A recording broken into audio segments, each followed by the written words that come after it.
آج ہمارے سامنے دنیا کے چند بہترین ٹریڈرز کے انٹرویوز پر مبنی ایک مسودہ ہے۔ اس میں ان کی کامیابیوں اور ناکامیوں کو دکھایا گیا ہے۔ جی، اور ہم اس پر بات کریں گے کہ اس تحریر کو محض دلچسپ کہانیوں سے بڑھ کر ایک طاقتور کتاب کیسے بنایا جائے۔ تو چلیں شروع کرتے ہیں۔ اچھا، تو جو پہلی چیز مجھے فوراً محسوس ہوئی وہ یہ ہے کہ اس کتاب میں انفرادی کہانیاں تو بہت دلچسپ ہیں، لیکن ان سب کو جوڑنے والا ایک مرکزی خیال یا بیانیہ موجود نہیں ہے جو ان تمام تجربات کو ایک لڑی میں پرو سکے۔ بالکل، ہر باب ایک الگ جزیرے کی طرح ہے۔ جی بالکل، آپ ایک ٹریڈر کی کہانی ختم کرتے ہیں جو اپنے آپ میں بہت متاثر کن ہے، لیکن اگلے باب میں ایک بالکل نئی دنیا شروع ہو جاتی ہے۔ ہاں، اور کتاب ان کے مشترکہ اصولوں کو، جیسے رسک مینجمنٹ یا ناکامی سے سیکھنے کا عمل، ان کو آپس میں نہیں جوڑتی۔ تو قاری کو یہ کام خود کرنا پڑتا ہے، جو کہ ظاہر ہے زیادہ تر لوگ نہیں کرتے۔ لیکن یہاں ایک سوال یہ بھی تو ہے کہ کیا یہ ضروری ہے؟ مطلب یہ کہ کچھ لوگ کہہ سکتے ہیں کہ ہر ٹریڈر خود میں ایک دنیا ہے، تو انہیں الگ الگ پڑھنے میں کیا حرج ہے؟ قاری کو خود سے نتیجے نکالنے کی آزادی کیوں نہ دی جائے؟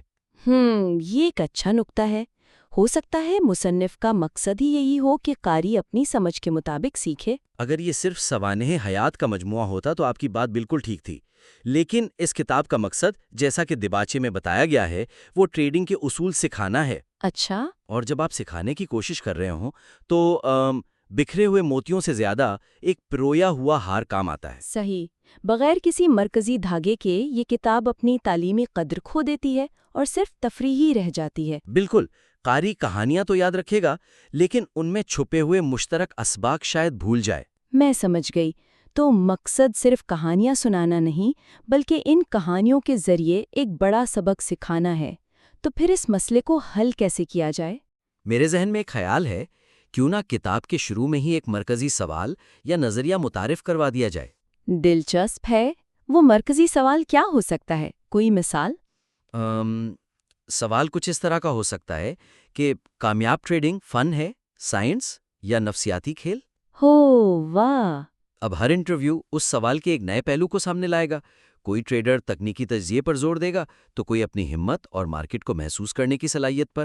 اور کوئی شاید صرف اپنے جذبات پر قابو پانے کو ہی سب کچھ کہے گا۔ جی، اس طرح قاری ہر انٹرویو کو صرف ایک کہانی کے طور پر نہیں، بلکہ ایک بڑی بحث کے حصے کے طور پر دیکھے گا۔ یہ زبردست ہے۔ اس سے کتاب ایک سوانح حیات سے نکل کر ایک تحقیق یا ایک تفتیش بن جائے گی۔ اچھا، ایک اور طریقہ بھی ہو سکتا ہے۔ وہ کیا؟ کیا ہو اگر ہر انٹرویو سے پہلے مصنف کی طرف سے ایک مختصر تمہید شامل کر دی جائے؟ صرف چند پیراگراف جو یہ بتائیں کہ اس ٹریڈر کی کہانی ٹریڈنگ کے کون سے آفاقی اصول کو واضح کرے گی۔ ہاں، یہ بھی ایک بہت اچھا طریقہ ہے۔ جیسے ایڈ سکوٹا کی انٹرویو سے پہلے لکھا جا سکتا ہے کہ سکوٹا کا سفر اس اصول کی عکاسی کرتا ہے کہ کوئی بھی ٹریڈنگ سسٹم صرف اتنا ہی مؤثر ہوتا ہے جتنا اسے استعمال کرنے والے کی نفسیات۔ بالکل، اس سے قاری کو پہلے ہی ایک فریم ورک مل جائے گا، ایک اینک مل جائے گی جس سے وہ آنے والی کہانی کو دیکھے اور سمجھے۔ اچھا، ان دونوں میں سے آپ کو کون سا بہتر لگتا ہے؟ مجھے دوسرا والا زیادہ پسند ہے، کیونکہ اس سے انٹرویوز کا اپنا اصل رنگ بھی برقرار رہتا ہے۔ لیکن ایک تیسرا زیادہ جرأت مندانہ طریقہ بھی ہے۔ اچھا، کیا ہو اگر کچھ انٹرویوز کے گروپ کے بعد ایک مکمل تجزیاتی باب شامل کیا جائے؟ مثال کے طور پر فیوچر ٹریڈرز جیسے مارکس، کوونا اور جونز کے حصے کے بعد ایک باب اس عنوان سے ہو: مشترکہ دھاگے، بڑے کھلاڑی رسک کو کیسے دیکھتے ہیں؟ یہ بہت ہی دلچسپ ہے۔ مطلب کتاب کے بیچ میں ایک طرح کا میٹا انالیسس۔ جی، یہ قاری کو ایک وقفہ دے گا تاکہ وہ پچھلے ابواب میں سیکھی ہوئی باتوں کو ہضم کر سکے۔ اس میں ان تینوں کے رسک مینجمنٹ کے طریقوں کا تقابلی جائزہ پیش کیا جا سکتا ہے۔ بالکل، اس سے کتاب کی گہرائی کئی گنا بڑھ جائے گی۔ اور دیکھیں، جب ہم ایک مرکزی دھاگے کی بات کرتے ہیں تو اس سے ایک اور مسئلہ بھی جڑا ہوا ہے۔ اور وہ کیا ہے؟ یہی میرا دوسرا نقطہ ہے۔ کتاب میں موجود قیمتی اسباق اور حکمتیں عملیاں کہانیوں کے اندر پوشیدہ ہیں، جس کی وجہ سے قاری کے لیے انہیں منظم طریقے سے سمجھنا اور اپنی ٹریڈنگ میں لاگو کرنا مشکل ہو جاتا ہے۔ صحیح کہا آپ نے۔ آپ مارٹی شوارٹز کا انٹرویو پڑھ رہے ہیں جو بہت لمبا اور تفصیلی ہے۔ وہ اپنی کہانی سناتے ہوئے بیچ میں ایک جملہ کہتا ہے: نقصان کو جلدی کاٹیں۔ جی، اور یہ ایک بہت قیمتی اصول ہے۔ لیکن یہ اتنی ساری معلومات کے سمندر میں ایک قطرے کی طرح ہیں۔ ہاں، ایک عام قاری جو شاید عملی فریم ورک کی تلاش میں ہے، اسے یہ نکات جمع کرنے کے لیے پوری کتاب کو چھاننا پڑے گا، نوٹس بنانے پڑیں گے۔ تو کتاب قاری کے لیے کام آسان کرنے کے بجائے اس کا کام بڑھا رہی ہے۔ یہ ایسا ہے جیسے آپ کسی کو سونے کی کان کا نقشہ تو دے دیں، لیکن یہ نہ بتائیں کہ سونا کہاں اور کیسے نکالنا ہے۔ بالکل۔ تو اس کا حل کیا ہے؟ کیا ہمیں ہر باب کے آخر میں ایک خلاصہ شامل کرنا چاہیے؟ خلاصہ ایک اچھا خیال ہے، لیکن ہم اسے مزید بہتر اور عملی بنا سکتے ہیں۔ کیسے؟ ہر انٹرویو یا حصے کے آخر میں قابل عمل نکات کا ایک منظم سیکشن شامل کیا جائے۔ اسے ایک دلچسپ نام دیا جا سکتا ہے، جیسے ٹریڈر ٹول کٹ۔ واہ، ٹریڈر ٹول کٹ! یہ نام ہی بہت جاندار ہے نا؟ یہ فوراً کتاب کو ایک پیسو ریڈ سے ایکٹیو ٹول میں بدل دیتا ہے۔ تو اگر ہم مارٹی شارٹس والے باب کی مثال لیں تو اس کے آخر میں ٹول کٹ کیسا نظر آئے گا؟ کچھ اس طرح کے نکات ہو سکتے ہیں۔ پہلا، اپنی حکمت عملی تلاش کریں۔ جو طریقہ کام نہیں کر رہا اسے چھوڑ کر وہ اپنائیں جو آپ کے لیے موزوں ہو۔ دوسرا، نقصان کو محدود رکھیں۔ مثلاً کسی بھی مہینے اپنے سرمائے میں 3% سے زیادہ نقصان نہ ہونے دیں۔ اور تیسرا، واپسی کا اصول۔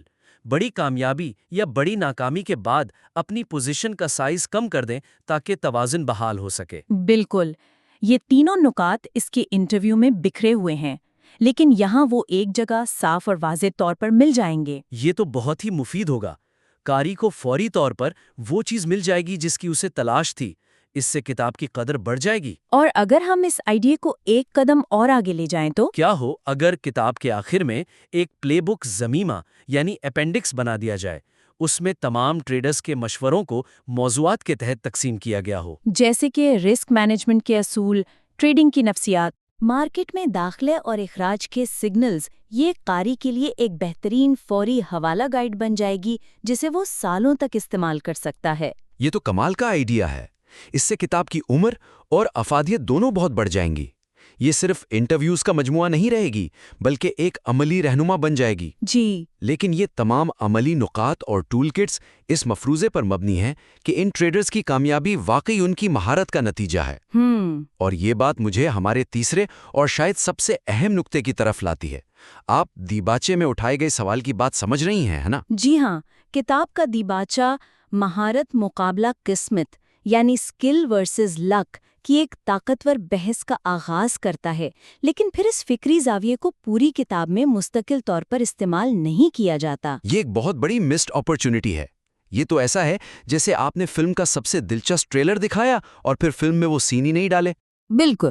بیگاچا یہ سوال اٹھاتا ہے کہ کیا مارکیٹ میں کامیابی محض اتفاق یا خالص مہارت کا نتیجہ ہے؟ یہ قاری کی دلچسپی کو فوراً اپنی گرفت میں لے لیتا ہے۔ لیکن اس کے بعد کتاب اس سوال کو جیسے بھول ہی جاتی ہے اور انٹرویوز کو صرف مہارت کے ثبوت کے طور پر پیش کرتی ہے۔ جی، دیباچے میں جو فکری کشمکش پیدا کی گئی تھی اسے گہرائی میں جا کر حل نہیں کیا جاتا، جس سے خلا محسوس ہوتا ہے۔ بالکل، مصنف نے ایک بہت بڑا اور دلچسپ سوال تو اٹھا دیا لیکن پھر اس کا سامنا کرنے سے گریز کیا۔ اس کمی کو کیسے پورا کیا جا سکتا ہے؟ میرے خیال میں مہارت بمقابلہ قسمت کے فریم ورک کو ایک مرکزی تجزیاتی ٹول کے طور پر پوری کتاب میں استعمال کرنا چاہیے۔ اسے پس پشت ڈالنے کے بجائے اسے ہر ٹریڈر کا جائزہ لینے کا پیمانہ بنانا چاہیے۔ اس کو عملی طور پر کیسے کیا جا سکتا ہے؟ ایک طریقہ تو وہی ہے جس پر ہم نے پہلے بات کی تھی، ہر انٹرویو کے بعد تجزیہ۔ لیکن اس تجزیے میں واضح طور پر یہ سوال پوچھا اور جواب دیا جائے: اس ٹریڈر کا نقطہ نظر رینڈم واک تھیوری کو کیسے چیلنج کرتا ہے؟ اس کی برتری یعنی ایج کا اصل راز کیا ہے؟ اچھا، مثال کے طور پر رچرڈ ڈینس اور اس کے ٹرٹلز کی کہانی میں جواب یہ ہوگا کہ اس نے یہ ثابت کیا کہ ٹریڈنگ سکھائی جا سکتی ہے، جو کہ خالص قسمت کے نظریے کی واضح نفی ہے۔ یہ کتاب کو ایک بہت مضبوط فکری بنیاد فراہم کرے گا، اور یہ کام صرف تجزیے تک محدود کیوں رہے؟ انٹرویو کے دوران اس موضوع پر مزید گہرائی سے سوالات کیوں نہ پوچھے جائیں؟ بالکل، یہی میں سوچ رہی تھی۔ ذرا سوچیں، اگر آپ کسی ٹریڈر سے اس کی ایک بڑی کامیاب ٹریڈ کا ذکر سنیں اور پھر اس سے پوچھیں کہ یہ ایک غیر معمولی کامیابی تھی، آپ کے خیال میں اس کا کتنا حصہ ایک قابل تکرار حکمت عملی پر مبنی تھا اور کتنا صرف صحیح وقت پر صحیح جگہ ہونے کا نتیجہ تھا؟ واہ، اس ایک سوال سے انٹرویو کی نوعیت ہی بدل جائے گی۔ یہ صرف کامیابی کی کہانی نہیں رہے گی بلکہ خود احتسابی بن جائے گی۔ اور اس سے ٹریڈر کے سوچنے کا عمل سامنے آئے گا، وہ اپنی کامیابی کو کس نظر سے دیکھتا ہے۔ اور پھر آخر میں کتاب کے آخری حصے یعنی حرف آخر کو دیباچے میں اٹھائے گئے سوال کے براہ راست جواب کے طور پر ترتیب دیا جائے۔ تمام انٹرویوز سے حاصل ہونے والے شواہد کو اکٹھا کر کے ایک حتمی نتیجہ پیش کیا جائے۔ اس کا نتیجہ یہ ہو سکتا ہے کہ اگرچہ مارکیٹ میں اتفاقی عناصر ہوتے ہیں، لیکن یہ ٹریڈرز رسک اور نفسیات پر مبنی منظم طریقوں سے مارکیٹ کی خامیوں سے مستقل طور پر فائدہ اٹھاتے ہیں۔ جی، یہ کتاب کو ایک منطقی اور اطمینان بخش اختتام دے گا۔ قاری کو محسوس ہوگا کہ اس نے صرف کہانیاں نہیں سنی بلکہ ایک بڑے سوال کا جواب بھی تلاش کیا ہے۔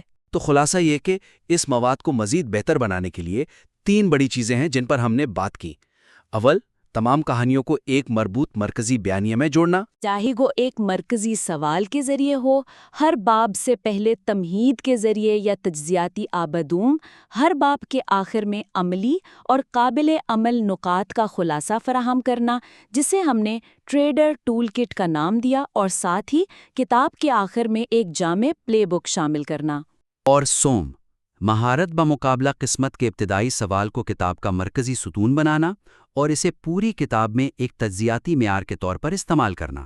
ان تبدیلیوں سے یہ تحریر محض دلچسپ کہانیوں کے مجموعے سے بڑھ کر ایک طاقتور، سبق آموز اور عملی رہنما بن سکتی ہے۔ جب آپ ان تجاویز پر کام کر لیں تو ہمیں اپنا نظر ثانی شدہ مسودہ ضرور بھیجیں تاکہ ہم اس پر مزید بات کر سکیں۔ ہمیں یہ دیکھنے میں بہت دلچسپی ہوگی کہ یہ کتاب کیسی شکل اختیار کرتی ہے۔